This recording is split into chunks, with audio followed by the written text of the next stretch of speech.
comments at the top of the world in the Faux Lover Boxing RTU Ikon Radio podcast. We got Vero in the house today. Also, hey, how you guys doing today? What's up? Amazing. We're doing great, yeah? Yes, of Check out course. Better representing that Faux Lover Boxing Wizard cap. And, and that the LP. Yeah, that's the squad right there. LP for life, you dig? But what's good, everybody? Thank you for joining us this Friday evening. What is this, the last Friday of July? It is. Yes, it is. Yes, it is. But we stay grinding. We stay bringing in the content that you guys always love to hear and see. We be running our rants and running our raves. But yes, Faux Lover Boxing in the house. Shout out to everybody that's joining us. And we got you a nice episode tonight. Hey, listen, we're going to get right into it, right? We're recapping, man. Now, last weekend was a banger. Oh, my God. Well, it was the best boxing weekend if you're a boxing fan. Get right to it, man. Right off with the juiciest of them all, man. Guapodamas had Dubois knocking out Usyk. I may have been a little wrong on that. You know what I mean? A little bit wrong on that. What's your take on that, man? How'd you see it play out? Well, you said a little bit wrong. A little bit wrong. I had Dubois knocking him out in 7. It was a completely wrong fucking way, but I mean, it depends. It depends how you look at it, right? Because I had him knocking him out in 7. How many rounds did it go? 5. It was 5. See, it was close. But listen, in regards to this, all hail the king. Alexander Usyk is the epitome of pound for pound. This man fights guys that are 20, 30, 40 pounds bigger than he, coming up from cruiserweight. He is greatness. We're witnessing a generational talent, and I think hands down there is nobody better on the planet than that man right there. And shout out to Dubois, DDD. Despite that loss, man, keep your head up, my guy, because guess what? You are the future of the freaking sport. Once Usyk, Tyson Fury finally officially fucking leaves the damn sport for once and for all, because I'm annoyed at that son of a bitch too. You know, Wilder and freaking AJ. He's the face. He is going to be. There's no one else that can actually. Well, listen, I take that back. Listen, Usyk is a face of boxing already, man. And for Dubois to step in there and then going to become the new face of boxing is going to take something drastic now at this point. Right. Because we've now seen him get knocked out twice. And I will say the biggest thing for me now coming up is hopefully that means that now Usyk has to face Joseph Parker. There's nobody else. Which I'm hearing he's been ordered. WBO has ordered him as the mandatory, but you know how that works, right? Yeah, but no, it would be beautiful. Listen, it actually got shared to me. A shout out to Jared Munoz out there, who's not here with us today, but he's usually here. Homie. Every week. Oh, yeah, we're supposed to share on the live feed. Oh, yeah, hey, I already did, man. Look, earlier today, though, he did share with me a post from Ring Magazine. Ring Magazine reporting that, Riot is not looking to make the Joseph Parker Usyk fight at all. They don't want no piece of that. To me, I've always said that to me, Joseph Parker is a little bit too dangerous for Usyk, and I didn't think that fight was going to get made for that reason. So I'll continue to say he's being done. You can't. Well, listen, dude. You can't. You mentioned that word too loosely. Doug, no, stop. But here's the thing. I promise you. Okay, I'm sorry. He's being avoided by the guy who's the championship and ain't supposed to be avoiding nobody. Avoided for smart reasons and stuff because it was business sense he made. Smart reasons? I get he's going to get knocked out. That's why I wanted to. He became undisputed champion in his last fight. Can we give him that, right? He did. That was a big fight. He did, but he was already undisputed champion. Now, I want to share this. He didn't really lose the belt. I want to share this. The New Zealand guy that he's talking about, Joseph Parker. Guy, give the man his props. No, Joseph Parker. Listen, Joseph Parker is a serious threat in the heavyweight division. No doubt about it. As a matter of fact, now that Usyk has basically whitewashed the division, the only respectable freaking challenger in that division is Parker. The only. Shut the hell up, fans. Fuck Wilder. No, it's not him. Hell no. He already beat his ass too. Joseph Parker is the man that's next in line for that title. Usyk, and I don't want to hear Colin talking about Doug, but if Usyk decides to call it a career, no shame and kudos to you. No shame whatsoever either. You did your thing. Everybody. You're going down. To me, this is the guy who's next. You're going down as all-time greatness. Right? That's it. But 100%, the next man in line.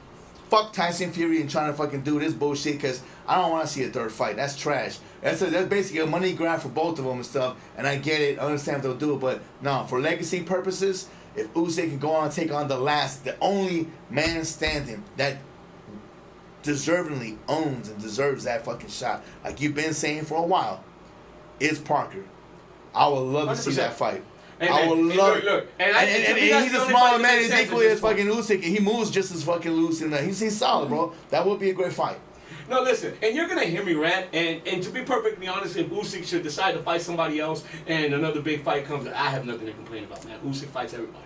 The one complaint I would have, and this Parker's is the one getting thing. shafted? No. Look, even there, I know Joseph Parker's dangerous, so I understand that they're not necessarily gonna run to him next because there's a lot of danger in taking Joseph Parker, right? Mm-hmm. The other kind of like thing that's been humming out there is him fighting Jake Paul. If he goes to Jake Paul now instead of Joseph Parker, you think I'm ranting now, bro? That would never happen. Now? But if that did, I wouldn't need, dog. You already know how I feel about that. Let's not even go down that freaking avenue. But yes, that would be pathetic. That would be horrible. But I get it. Somebody close into the vicinity regarding both them cats now because they just had an introduction with Jake Paul, Turkey. He's got the pockets to make that happen. More. Yeah. Look, listen, we're going to keep this going, right? Look, and I'm punching straight at the camera here. Banger of the night was Tim Tszyu taking on the Inferno, bro. Tell me how you recap that fight, bro. Oh, my fucking goodness. Which I expected it to begin with anyways. That was the co-main event of that pay-per-view fight card. But that was the main event. That was the main event, hands down. That first fight was a bloodfest, and these guys did not disappoint the second go-around. Shout out to both men. Tim Tszyu, keep your head held high. My goodness, bro, you are a true fucking warrior. Anytime, any Tim place, Tszyu got no shame in that anytime, any place you down to scrap, bro. bro. And I got nothing but love and respect to you, man. You a straight up fucking, you're a throwback G. And those owls that you, unfortunately, are piling up doesn't mean fucking piss to a real boxing head. And Sebastian Fundora, my goodness, it's just not even fair. How the hell are you even making that weight? It's not fair. Hey, you come in late. You come in like you're drained. Bro, you the man, You come in like you're drained. You come in like you belong at 168, 175 pounds. But at 154, you have so many advantages. I cannot see anybody at 154 pounds that can beat this guy, including the man who has a fucking title there, Bud Crawford. And I said what I said. Listen, and there are people there, right? I mean, actually, if we go into a little bit preview mode just for a split second because we're there covering the fight, I believe Xander fighting for that 154 title tomorrow, is he not? Yeah. So listen, and Xander's got a shot to be. No, listen, and he's got a long way to go still too. There's people humming about him being the next Puerto Rican or that next Puerto Rican greatness. I see the tools there, bro. I still think he's got a long way to go, though. A long way to go. No, he's got a long way to go. He's just even be a solid champion. I'm not even talking about greatness. Man, the kid got skills, but he hasn't shown anything yet, man.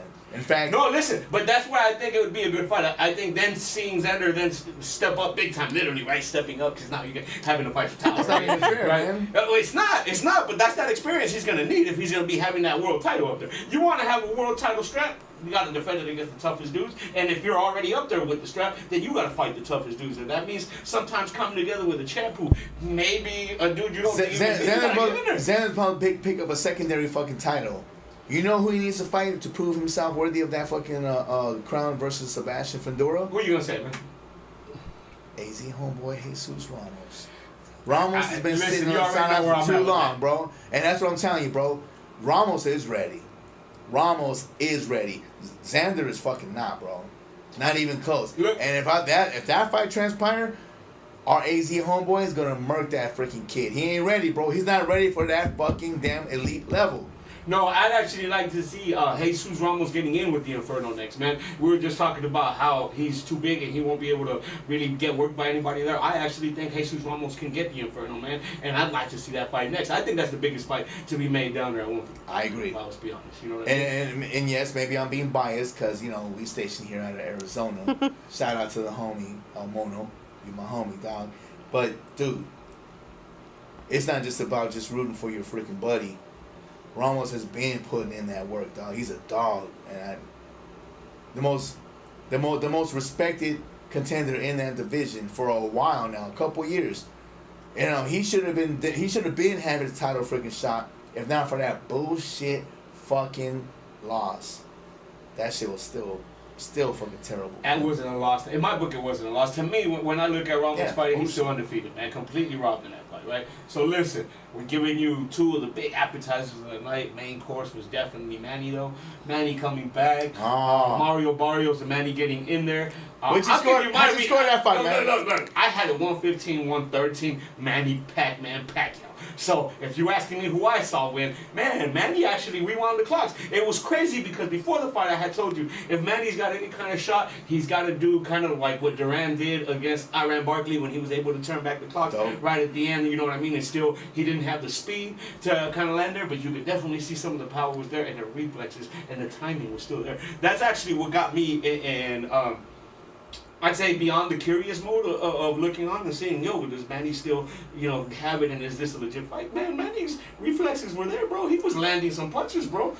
Some of the punches were interesting to see, man. That timing, like, that never goes away, man. He's got that supreme knowledge, too, in the ring. And you could see it in his work. It was that show. Mm-hmm. 100%. What'd you score it, my man? Mad respect to Manny Pacquiao. I felt that he edged it. I thought he clearly won the fight. I had it 8 rounds to 4 myself. But if it was 7-5, I wouldn't be mad at that. But I think the old man turned back the hand, the time, and proved his greatness. Now, let's be realistic here, though. He was versus a very subpar champion of today. Say what you want. That guy's the guy with the title. That guy's the guy with the strap. I don't care, man. Manny actually turned it back. Mario Barrios is not going to be accused of fucking being an all-time great, is what I'm trying to tell you, okay? He's a champion of right now, right? A footnote. Respectfully, bro. But it is what it is. You're not Mario Barrios, I hope you run into Mr. LP in the streets and I hope you punch him in the face. Well, look, Pacquiao. A left or a right? Pacquiao showed his right, man, that combo. He said, hey, Mario Barrios can't throw combos. Pacquiao showed his greatness, and it really hurt my feelings, as a boxing head, because the old man deserved it.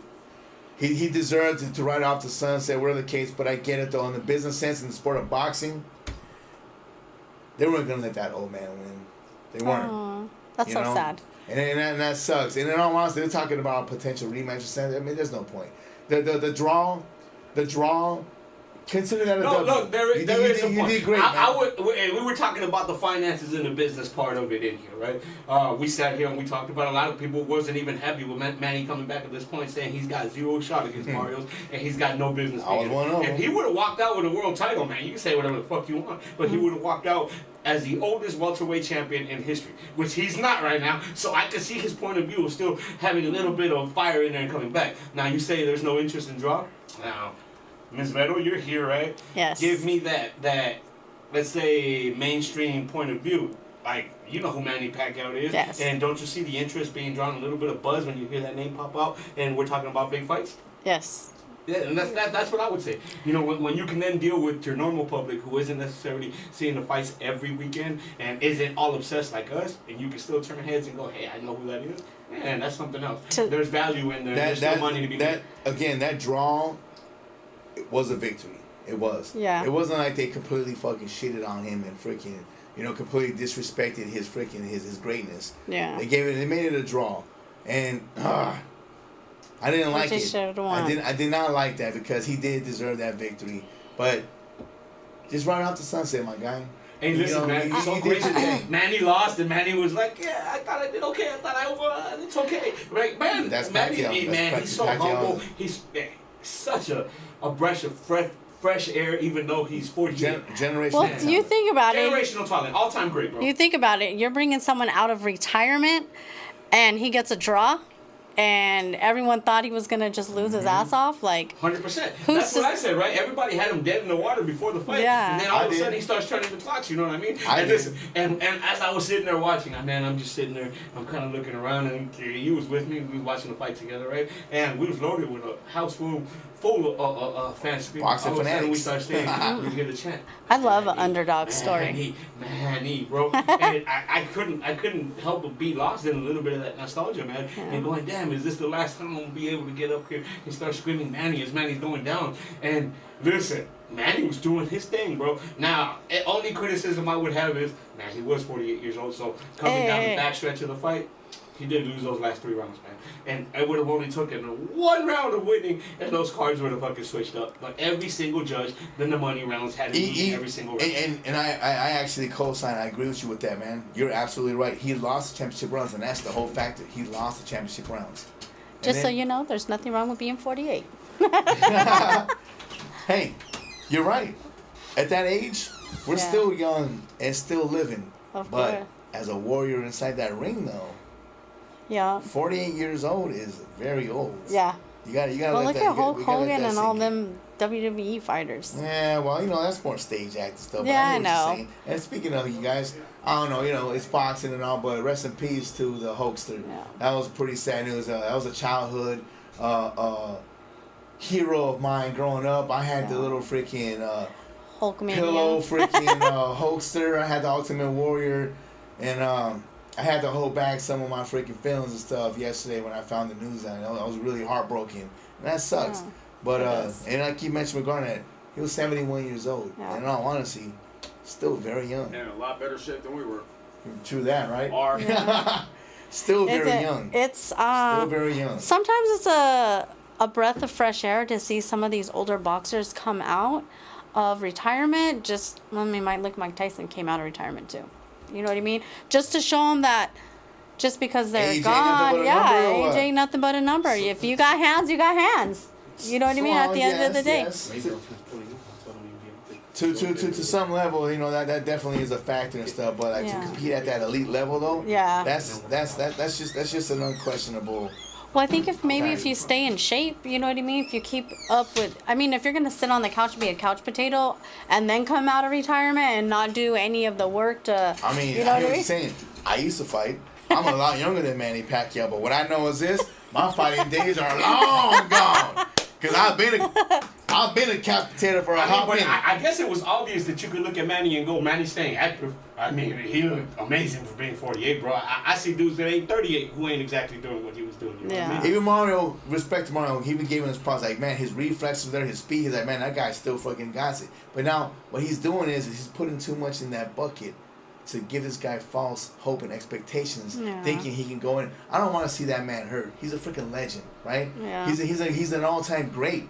He is an all-time great. Seriously, I'm serious. Like, I don't know where you guys want to place him, but top 25 and anyone's list, all-time great level and shit. Like, seriously, he's an all-time great. Man, it's like that. To be perfectly honest, people are trying to see him. Right? I hope I get to see him one more time, man. I love cheering Manny, and going forward. Thanks, everybody, for being out here today, recording with us and listening in and being streamed in. Listen, we got a little bit, let's say, a little bit of a special taste, a little bit of a special guest coming up for you guys here. But stay tuned in. We'll be back in about 2 minutes. check this out, y'all. Don't forget, though, go check out the merchandise. Check out the shop. Full Level Boxing. We got posters, T-shirts, trading Hats. cards. We got all the goodies and stuff for you guys, man, to be fight night ready. Get your gear, y'all. Just Google us for Love of Boxing. Holla!